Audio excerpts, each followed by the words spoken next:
Hello guys, my name's Sylvia and this is my very own mother-in-law story. Ever since I started dating Matt, my now husband, I knew that I would end up writing here. Why? Well, his mother Betty has been a witch to me from the very beginning. God, this woman is absolutely horrible. I don't know how I managed to tolerate her for so long. She is a big pain in the ass and doesn't even want to change herself. It all started when we met. Betty is an extremely judgmental and ignorant person who thinks she is better than everyone. In reality, she has a low-paying job and relies on her son Matt for financial help. When I met Betty, she seemed to be very unimpressed with me. That was okay since she didn't even know me yet, but it slowly became clear that her opinion wouldn't change at all. She said, "So, my son tells me that you work from home? I don't know what kind of job allows work from home anymore. I bet it doesn't pay above minimum wage." No, Betty, it does pay pretty well. I managed to earn $80,000 a year. I think it's pretty good enough. I don't need to be at the office for this work. Wow, they pay that much to lie around the house and be lazy. I didn't know that. I guess people nowadays don't have proper work ethics to go to the office. Not everyone can be hardworking like me. Her words and her tone were dripping with judgment.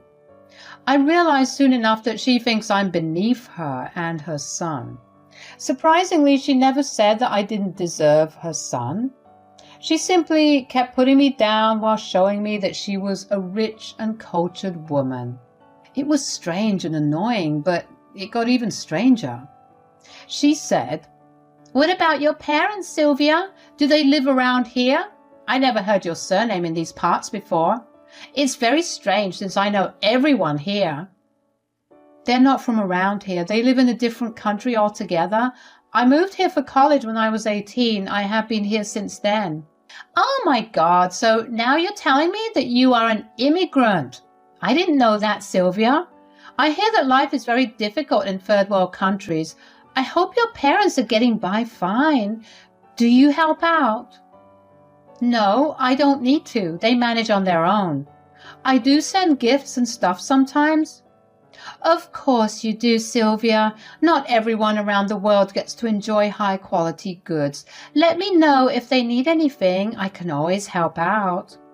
I know how exciting it is to get nice gifts. Maybe I can send them some of my own." Guys, I was entertaining her bullshit for a while, but it was starting to get to me. Betty just out of the blue assumed that I came from a poor family and my parents don't have much money. I guess my simple looks and old car threw her off. We met at a carnival instead of an upscale restaurant, which might also have influenced her opinion, but it was Matt's idea to meet her. He said that she loves carnivals. Even if I didn't look rich, the stuff Betty was saying was downright low. Matt was off to bring us food, so I was stuck dealing with Betty on my own. As soon as Matt was back, Betty kept inappropriate comments and opinions to herself. When we were returning home, I did talk to Matt about these problems. I knew that I had to tell him the first day so that he knew how long it had been going on.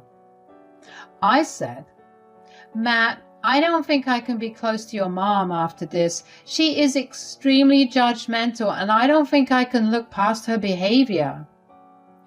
"I'm so sorry she said these things to you, Sylvia. I wish I was around to defend you. Mom has always been like this. There is nothing I can do about it. Can you at least be civil with her? That will do for me." "Yes, I can do that, Matt. I tend to have thick skin, but your mom can be intense. I will try my best, though, I promise." And I did try my best, trust me, guys. I put up with Betty's behavior for a long time. I did everything to make sure not to scream at Betty for being such a snob. It was freaking irritating to hear Betty talk highly of her while assuming that I am a dumb girl from a poor country. After a while, I seriously couldn't stand her anymore. So with a little push from my friends, I decided to distance myself from her. That apparently angered Betty because she thought that I was being a bad daughter-in-law. It was a complete mess and Matt didn't know what to do, so I took matters into my own hands and started to be careful around Betty. I never indulged her or protested when she patronized me. She happily blabbered about my underprivileged upbringing and seemingly bad condition while I remained silent. Things went well for a few years until me and Matt got engaged. We started to plan our wedding and Betty made a whole show about how important it is for me to hold a grand wedding for the sake of her reputation. I rolled my eyes at that. She didn't contribute a cent to the wedding, but complained about how cheap we were being with our choices. Instead of helping out, she actually pestered Matt to buy her a new car so that he couldn't spend as much on the wedding. Yes, she wanted Matt's money all to herself. The worst happened when a cousin told me and Matt how Betty planned to humiliate me at our wedding by gifting me her used car because I couldn't even dream of ever owning something that expensive. Matt refused to believe that his mom could be so cruel, but I knew that it sounded like something Betty would do, so I made a plan. I called up my parents and said, "Mom, Dad, my mother-in-law wants to humiliate me at my wedding by gifting me a used car. She is convinced that I am a good-for-nothing woman who can never buy good things in life. And she wants my guests to know that as well." "She sounds like a nightmare, Sylvia. Why does she think that you are destitute? Did you say something of that sort?" "No, I simply told them that you guys live in a different country and I came here for studies. That made her think that we were poor and belonged to a third world country. This woman is nasty, Dad." "My God, she is something. I wonder how she ended up raising such a sweet man like Matt. I see no similarities between the two at all. What are you going to do about this situation, Sylvia? Do you want to confront your mother-in-law?" I did think about it. I wanted to confront Betty and just unload on her. She had no right to behave in such a horrible way all these years. Yes, I didn't give her full information about my background, but that was because it is none of her business. Matt knew it all, and that's enough. Betty didn't even care to ask. She simply assumed the worst and ran with it. Her false assumptions made her feel superior to me, and that was good enough for her. I wanted to confront her and shatter her big ego, but I didn't do that. I had better plans. If she decided to try and humiliate me at my wedding, we didn't deserve to be confronted in private. So I said, "Actually, no, Mom and Dad. I don't want to confront her in private. She does not think twice before trying to embarrass me in front of everyone.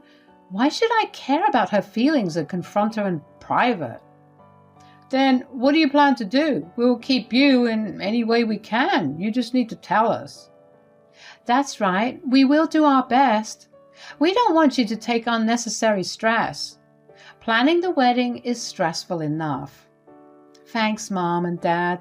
This is why you are the best. Matt still has some hope that Betty won't pull her evil plan at our wedding, but I have my doubts. So I made a plan. If Betty really does humiliate me at the wedding, I will give you a signal to go ahead with the plan." I told my parents the plan and they were happy with it. I didn't inform Matt because it actually didn't concern him as much. Plus, he was still deep in the fog to realize what a horrible person my mother-in-law was. So I didn't tell him about the plan. I knew that Betty would not control herself and fall into my trap. If she thinks she can get away with humiliating me, she has another thing coming. On the day of my wedding, everything went perfectly as planned. The day was going great and we were all having a blast. Me and Matt were super happy and excited to hear everyone's speeches at the reception. It was then that Betty decided to make her appearance on the stage. She took the mic and went on and on about how she was happy for her son and how much she struggled to make this day happen. It was boring and had this odd me vibe. But just when I started to get bored, she declared her gift to me in front of everyone. She said, "So I have decided to give you, Sylvia, dear daughter-in-law, my old car as a wedding present. I feel so good to give you something you couldn't even dream of. To be honest, this car has been my baby for over 5 years. It's a damn good car and all. But now that my son has promised to buy me a new car, I thought you should have it and consider it your wedding present from me. I'm sure you will be thrilled to own such a nice car. I think I can say for sure that I gave you the best gift of everything that you have received from your family. It's just to show you how much I appreciate you. I hope this gift can be a reminder of how generous I am when it comes to family. Betty went on and on about how she must have changed my life by giving me a freaking used car. The way she spoke about me and my family was patronizing and downright appalling. I didn't know why she thought that I didn't come from a good household. My parents don't live in the same country as me, so Betty has never met them before the wedding. Because I don't tell people details about my family, Betty automatically assumed I belonged to a poor family from a third world country or something. I could see that the majority of the guests were getting uncomfortable with Betty's speech. As I said, she is an extremely uninformed and horrible woman. Even Matt looked really ashamed of his mother and gave me an apologetic look from time to time. I gave his hand a squeeze to tell him that I had things under control. Betty wouldn't get away with humiliating my parents. I winked at my parents, who also returned my smile to tell me that they knew what to do. It was going to be showtime. As soon as Betty was off the stage after her ridiculous speech, my parents took the stage after her. They said some great words about us that brought tears to our eyes. Next, they said something that wasn't supposed to be broadcast to everyone, but the situation warranted it. They said, "So, we have been wanting to visit this country to meet with our son-in-law and his family for a very long time. Unfortunately, due to our business, it was difficult to make any plans. We are glad this wedding gave us the opportunity to meet everyone. We really love being here and making sure that our daughter is in the right hands. This wedding will be on my mind for a very long time. After all, it's my only daughter's wedding." Now, since we're already discussing wedding gifts on stage, I guess we should reveal our little gift to you guys too. We are not sure what's the norm here, so I didn't know if it would be appropriate to declare our gift in front of everyone. "Oh, it's not a problem at all. We would love to know what you're giving your daughter as a present. There is nothing to be shy about. We have gifts according to our own financial situation. I'm sure no one here would mind or judge a gift from loved ones." Betty thought she was being smart by casually hinting to everyone that my parents were ashamed to reveal their puny little gift in front of everyone. She was trying to be a patronizing little witch, and it was pissing me off. But Betty had no idea how embarrassed she was going to be after my parents revealed their gift. I already knew what they were giving me, but I told them not to talk about it at the wedding. I didn't want Betty to feel like my parents were overshadowing her gift, but after I learned and saw Betty's outrageous behavior, I told my parents to tell everyone what they were giving me, and they agreed. By my dear mother-in-law's insistence, of course. They said, "Thank you for the confirmation, Betty. I see that this is a loving and caring community. No one here really judges people at all. It's so nice to see that after such a long time." Yes, now since people here don't mind sharing details on their wedding gifts, we feel comfortable talking about it too. So me and my husband are really excited to disclose our wedding gift to this wonderful couple who got married today. For my sweet daughter and her amazing new husband, we are giving you guys a new mansion in this area. We found out that a great mansion here was up for sale, and we decided to get it for our one and only daughter. Sylvia and Matt, we really hope you like our gift. Come on, dear. We shouldn't just keep them hanging after this. Guys, we also decided to give you a check so that you can remodel the house and add your favorite furniture to it too. You know, we wanted you guys to have a good start to your married life, so it felt right to give you the whole package. I hope you like your gift. As soon as my parents said this, Matt and I expressed our sincere gratitude towards them. Our guests also cheered and applauded their generous gift since no one was expecting it. And everyone knew what mansion they were talking about. Let me just say that it costs about $500,000. And the check was for another $20,000 so that we could get the house furnished as we liked. Matt wasn't expecting that, so he was super happy. However, his mom, Betty, looked extremely embarrassed and was even looking down at her feet. It was glorious to see Betty get a proverbial slap across her face. If you think that the fun ended there, you are wrong. Betty is one of a kind. This woman had the audacity to walk up to us and express her disappointment at my parents' gift. You would think that she finally got beaten down. Well, it turns out she's just utterly shameless. She pulled us aside after the speeches and said, "That was extremely inconsiderate of your parents, Sylvia. I am embarrassed and appalled at their behavior today." "What do you mean, Betty? My parents have been nothing but kind to everyone here, including you. What is the problem?" "You are asking me what my problem is? Well, your parents should have some etiquette and not declare their gift in front of everyone. They intentionally flashed their money and made everyone feel poor."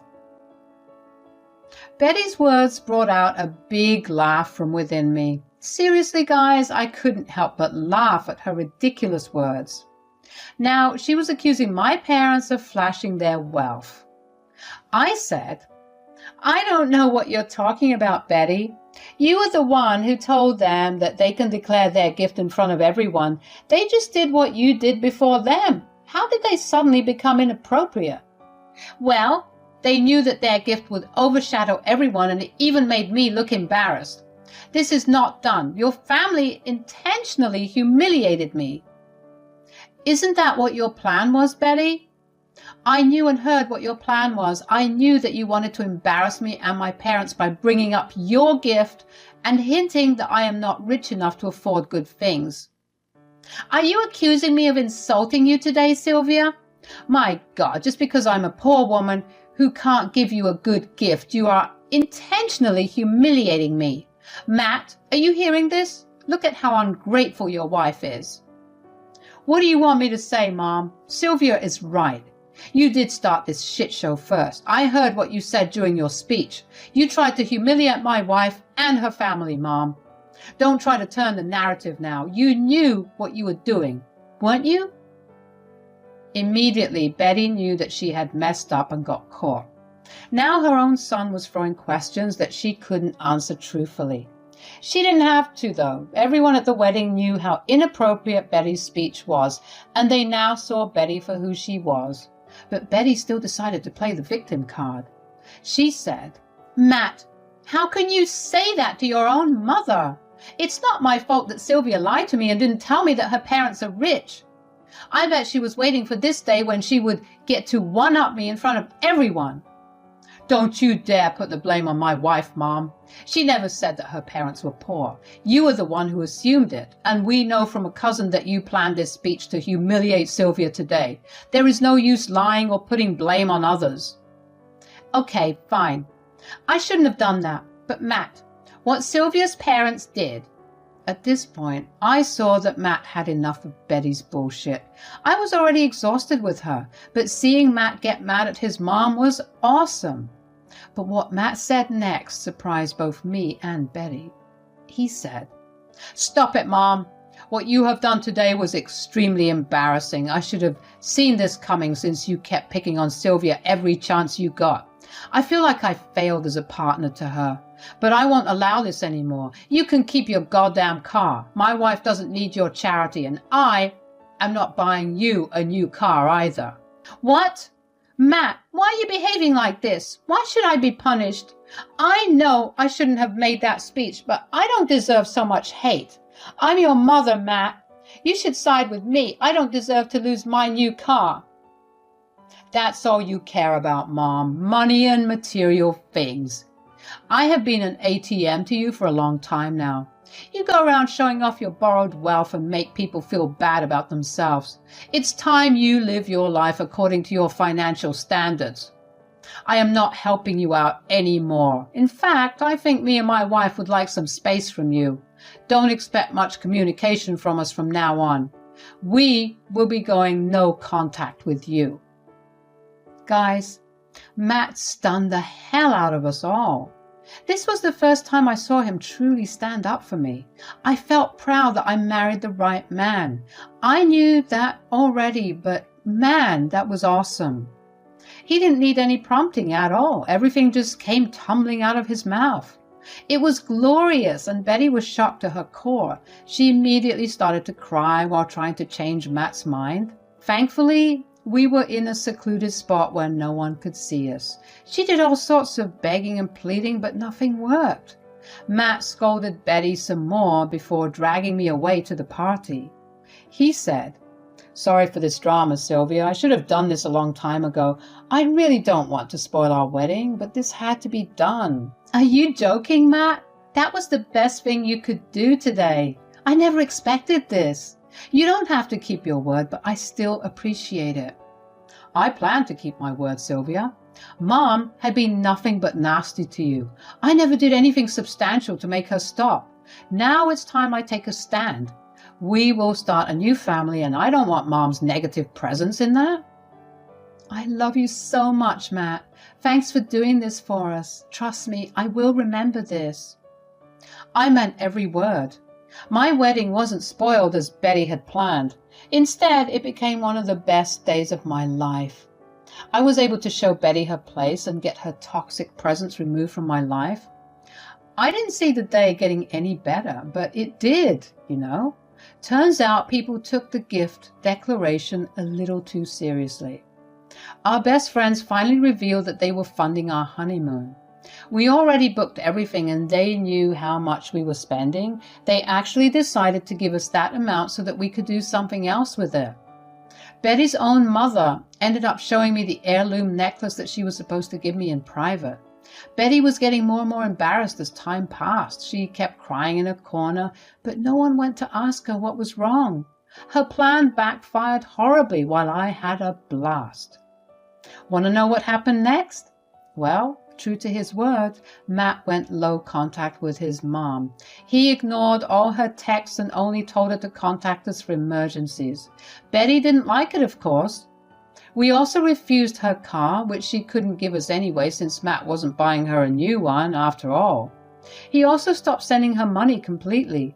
We had an amazing honeymoon and moved into the new mansion just a month after our wedding.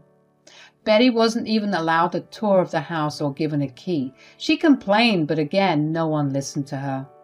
My parents actually ended up bettering their relationship with Matt. They already loved him, but seeing his new shiny spine, they were even more thrilled. From the money Matt and I saved by not paying his mom, we take tours to visit my parents when we can. Betty is miserable since she had to downgrade her lifestyle. She doesn't flaunt her money anymore and is desperate to have her son back. But her son is happy having only me around and has expressed his desire to stay that way, even in the future.